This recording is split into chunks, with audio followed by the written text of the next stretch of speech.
हमारे भारत में हुनरमंदों की कमी नहीं है। ऐसी ही एक शख्सियत से हम आज आपको रूबरू कराने जा रहे हैं। छत्तीसगढ़ के रायपुर के प्रमोद साहू, जिन्होंने रंगोली में रायपुर ही नहीं पूरे देश का नाम रोशन किया है। तो सबसे पहले हम चलेंगे प्रमोद साहू के पास। प्रमोद साहू, आपका ईटीवी भारत में स्वागत है। धन्यवाद आपका। प्रमोद जी, हम जानना चाहेंगे जिस तरह से आप रंगोली में काम कर रहे हैं, सबसे पहले आप किस फॉर्म में रंगोली में काम करते हैं ये बताएं, और कैसे आपने इसकी शुरुआत की। प्रायः सभी पारंपरिक रंगोली करते थे और करते रहे हैं, मैं भी किया एक टाइम पे। उसके बाद रियलिज़म मैंने जाना कि कोई चीज़ जीवंत कैसे लगे। उसके बाद 2011 में 3D रंगोली मैंने शुरुआत किया और वो फिर अभी भी चल रहा है। विषय उसमें अब कहा जाए तो सामाजिक उत्थान के विषय में रंगोली बनता है। 2016 में हाइपर रियलिज़म, मतलब उसे कहा जाए हिंदी रूपांतर या संस्कृत रूपांतर करें तो अति जीवंत रंगोली हम कह सकते हैं उसे। जी। तो शुरुआत कैसे की आपने, जो कि जनरली हम देखते हैं रंगोली घरों में दीपावली या त्यौहार के पर्व में ही ज़्यादातर लोग करते हैं, जो कि ज़्यादातर महिलाओं का ही रुझान रंगोली में रहता है। आपका रुझान इसमें कैसे आया?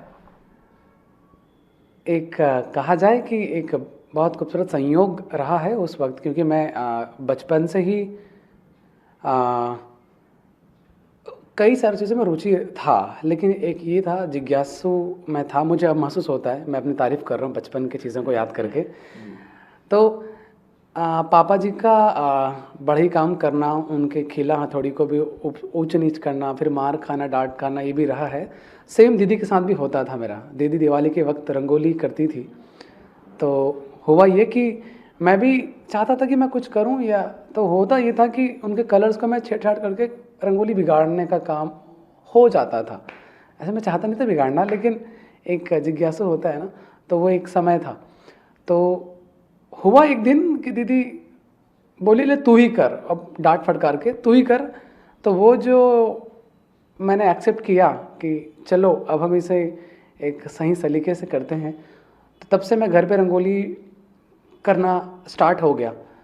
फिर कुछ दिन बाद कुछ सालों बाद कहा जाए, दीदी की शादी हो गई, तो घर में मम्मी ने कहा कि तुम ही रंगोली करो, तो वो प्रथा चलती गई और चालू हो गई।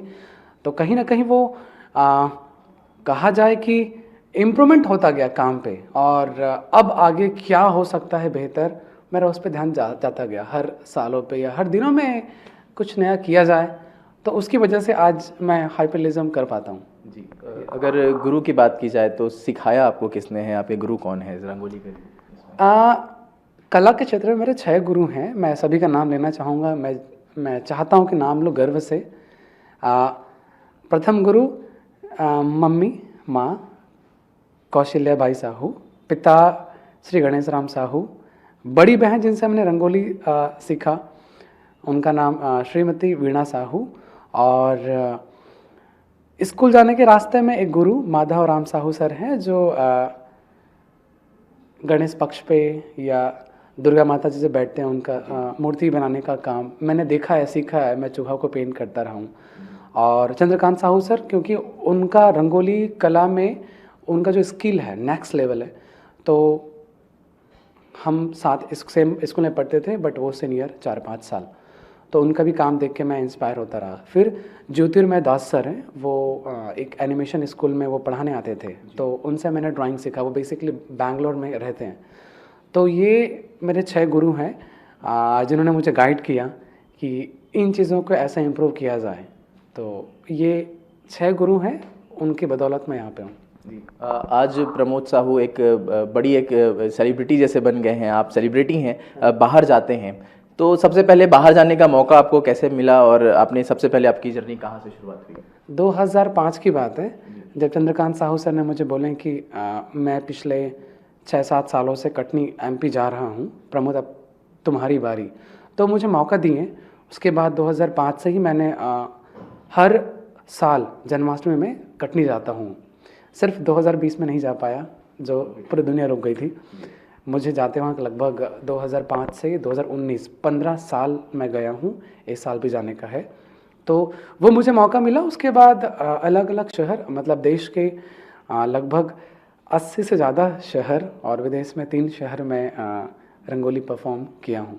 जी, आपका अगर देखा जाए तो आगे जिस तरह से रंगोली सीखने लोग, आप क्लास भी चलाते हैं, तो किस तरह से रंगोली में, अब चूंकि आपकी हम रंगोली देखते हैं तो हमें वो जीवंत लगता है, मैंने भी कई बार आपकी रंगोली देखी है तो ऐसा लगता है कि हूबहू आपने ऐसे, या चित्र है या तो वो फोटो है, तो मतलब ये ऐसा टच आप कैसे लेके आते हैं, बनाते समय आपकी फीलिंग कैसे होती है उसको, ये पहली बात है कि फीलिंग वाली जो बात है ना वो बहुत ज़रूरी है हर काम पे। मैं अपनी बात करूं तो जब भी मैं किसी पर्सन का बनाता हूं पोर्ट्रेट, तो कहीं ना कहीं उनको मैं एनालाइज करता हूं कि उनका आँख, नाक, क्या मुस्कान है, तो उनको मैं जीने की पहले कोशिश करता हूं, क्योंकि वो मेरे में अभिनय जब मैं करूंगा तो वो मेरे हाथ से अपने आप निकलता है, तो भाव आता है। यदि कोई हंसता हुआ है तो मैं उस वक्त अपना मूड भी वैसा रखता हूँ। यदि कोई इमोशंस में है, सैड भी है, क्योंकि हमें रियलिज्म रखना है, ना कि हर चीज़ें हैप्पी हो। रियलिज्म का मतलब वो अच्छा, बुरा, सैड कुछ भी हो सकता है जो इमोशंस हो। तो मैं वो पहले इमेजिन करता हूँ, विजुलाइज करता हूँ, उसके बाद उन चीज़ों को फॉलोअप करके बनाता हूँ। तो फीलिंग्स आता है जब मैं वैसे थॉट और फीलिंग रखता हूँ। तो आपने भारत का भी प्रतिनिधित्व किया, बाहर गए आप, तो उस समय कैसा फील कर रहे थे आप, जो कि आप वहाँ रंगोली परफॉर्म कर रहे थे, क्योंकि हमारा जो रायपुर है, खासतौर पर रायपुर से निकलकर विदेश तक पहुँचना, वो भी रंगोली के माध्यम से। पहली बात तो ये है कि मेरे लिए भी विदेश जाना पहली बार थी, और खूबसूरत मौका जब होता है जब आपके नाम के नीचे एक अपने देश का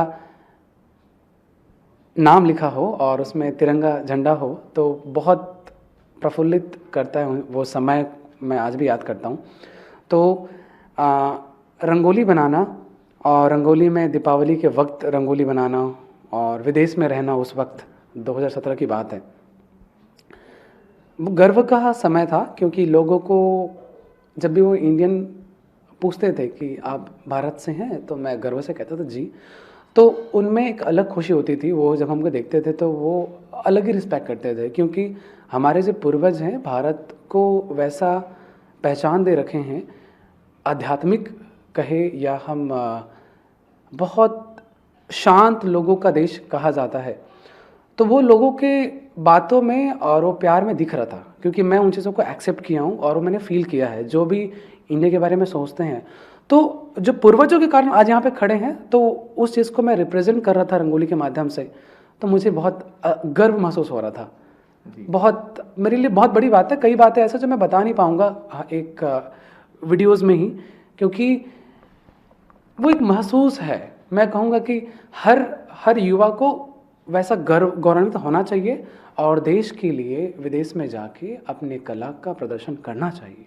जी, देख रहे हैं हम, टेक्नोलॉजी बढ़ते जा रही है, डिजिटल युग आ गया है, तो रंगोली की क्या महत्वता हो गई है, जो कि देखा जाए तो कहीं ना कहीं वो चीज़ें धीरे धीरे गायब हो रही है, डिजिटली लोग जा रहे हैं, तो उसको लेकर क्या कहना चाहेंगे? देखिए, डिजिटली आना, डिजिटल हमें आगे बढ़ा रहा है। हमें अपनी परंपरा या कला को डिजिटल में कैसे प्रस्तुत कर सकते हैं, वो सबसे महत्वपूर्ण बात है। डिजिटल एक अपने आप में बड़ा अचीवमेंट है। वो हमारे लिए एक वैक्सीन भी है भविष्य के लिए। देखो, अभी कोविड की वजह से वैक्सीन वाली बातें हैं, लेकिन डिजिटलीकरण भी पूरे विश्व के लिए एक उत्थान है। हमें अब जैसे कि मैं बताऊं कि मैं रंगोली अभी सिखा रहा हूं। रंगोली कौन सिख रहा है मैं बताता हूं। मैं रायपुर में हूं, इंदौर से हैं, जबलपुर से हैं, जगदलपुर से हैं, सूरत से हैं, नासिक से हैं, पुणे से है, नागपुर से है, और अभी 8 जो सीखने वाले हैं, एक कैलिफोर्निया के हैं, एक न्यूयॉर्क के हैं, कुछ दिन पहले इंक्वायरी आया वाशिंगटन से। तो देखिए ये सब क्यों हो रहा है, और ये कला का जो कहा जाए, जो हमारे पहुंचाने का जो तरीका है अब बहुत आसान हो गया है। लोग सीख रहे हैं वहाँ रह के, दूर में भी, और चेन्नई से भी हैं। तो कहने का मतलब है कि जो डिजिटल भी हो रहा है, बेहतरीन चीज़ें हैं। हमें अपने काम को कैसे डिजिटली प्रस्तुत कर सकते हैं, वो हमारी रिस्पॉन्सिबिलिटी है, और हम बहुत खूबसूरती से कर सकते हैं, और मैं कर रहा हूँ और सीख भी रहा हूँ कि और कैसे इम्प्रूव कर सकते हैं। जी, जो बिगनर्स हैं, जो नए सीखने आ रहे हैं, तो उनको आप क्या संदेश देना चाहेंगे, क्या मैसेज है उनके लिए खासतौर पर देखा जाए? देखिए, कला की बात है तो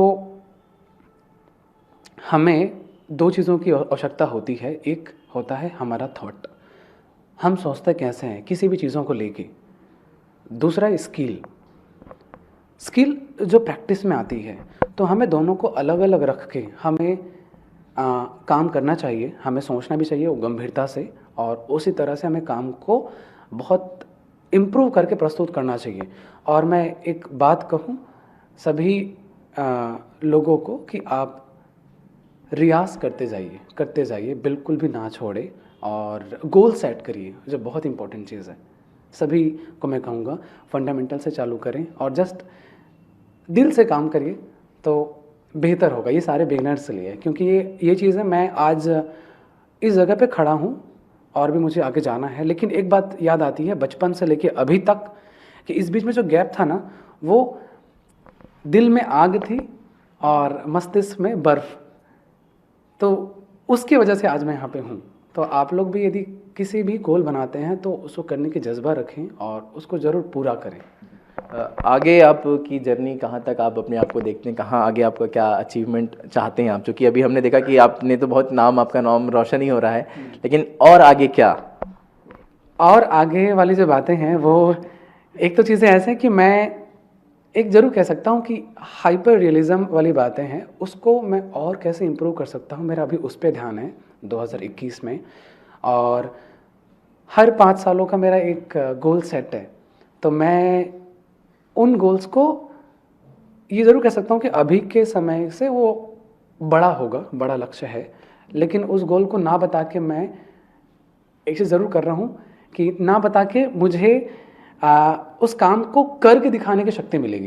जी, तो ये थे हमारे साथ प्रमोद साहू, जो पिछले कई सालों से हाइपर रियलिस्टिक रंगोली बना रहे हैं। इन्होंने इनकी रंगोली की अगर बात की जाए तो हमने जिस तरह से इनसे बातचीत की है, इनकी रंगोली विदेशों में भी फेमस है और दूर दूर से देश से, अलग अलग राज्यों से, अलग अलग देशों से भी इनके पास स्टूडेंट्स हैं जो रंगोली का जो है रंगोली इनसे सीख रहे हैं।